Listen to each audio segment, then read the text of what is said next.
दुनिया में अगर कोई सबसे बर्फीली जगह है तो उसका नाम है अंटार्कटिका, जहां पर 300 किलोमीटर प्रति घंटा की रफ्तार से चलने वाली हवाएं इतनी ज्यादा खतरनाक होती हैं कि इनके सामने बुर्ज खलीफा जैसी बिल्डिंग भी धराशाही हो जाए।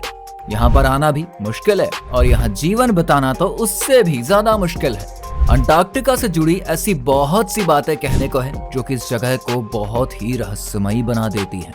और आज की इस वीडियो में तो आप डिटेल में अंटार्कटिका से जुड़े इन रहस्यों और तमाम थ्योरीज के बारे में जानने वाले हैं। तो आपका ज्यादा समय न लेते हुए रुक करते हैं अंटार्कटिका के वीरान बर्फ की चादर से ढके हुए रेगिस्तान की तरफ। दोस्तों, धरती पर 7 कॉन्टिनेंट्स मौजूद हैं और अंटार्कटिका इन्हीं 7 कॉन्टिनेंट्स में से एक है।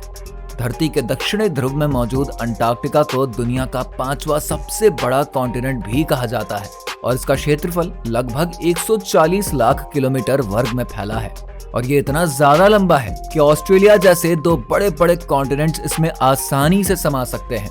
लेकिन एक कॉन्टिनेंट होने के बावजूद भी यहाँ आपको इंसानी जीवन का नामो निशान देखने को नहीं मिलेगा।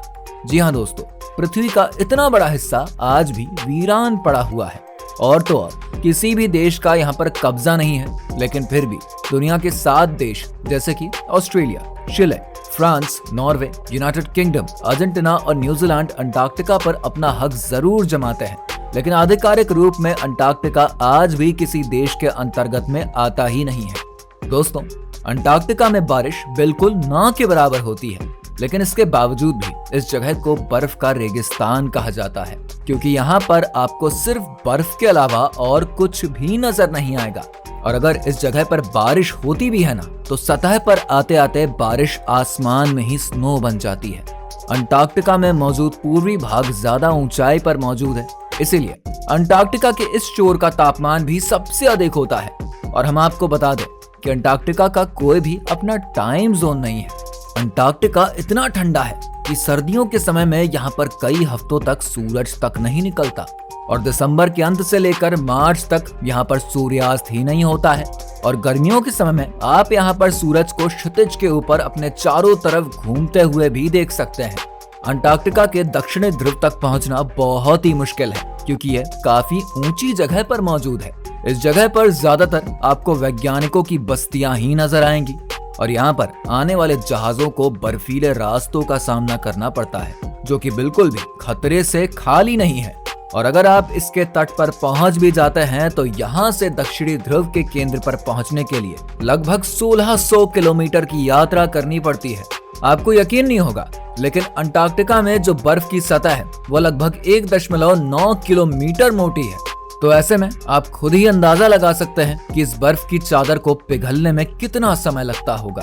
कहते हैं कि ये बर्फ की चादर यहाँ पर कई सालों से मौजूद है और यहाँ तक कि रिसर्च में भी ये पाया गया है कि अंटार्कटिका में एक समय पर तापमान काफी ज्यादा होता था। लेकिन जैसे जैसे समय बीतता गया वैसे वैसे प्राकृतिक फेरबदल के कारण ये पूरा का पूरा कॉन्टिनेंट एक बर्फ का रेगिस्तान बन गया।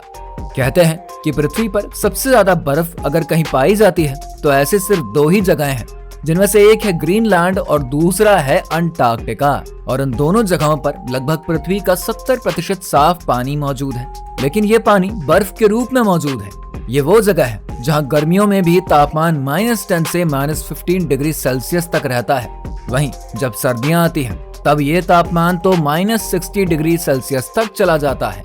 अंटार्कटिका का अब तक का सबसे न्यूनतम तापमान -82 डिग्री सेल्सियस रहा है। दोस्तों, वैज्ञानिकों के हिसाब से अगर किसी कारण ये बर्फ पिघलने लगे तो दुनिया में मौजूद समुद्र का जल स्तर काफी बढ़ जाएगा और इससे समुद्र के किनारे मौजूद कई देश डूब भी सकते हैं। यानी कि अगर साफ शब्दों में कहा जाए तो इस बर्फ के पिघलने से धरती पर मौजूद एक बड़ी आबादी का सर्वनाश हो सकता है। अंटार्कटिका कुदरत का वो करिश्मा है जो कि खूबसूरत तो बहुत है, लेकिन आने वाली जनरेशन को इससे खतरा भी है। इसीलिए इंसानों को प्रकृति से खिलवाड़ नहीं करना चाहिए और असल में देखा जाए तो इस जगह पर सिर्फ और सिर्फ प्रकृति का ही राज है।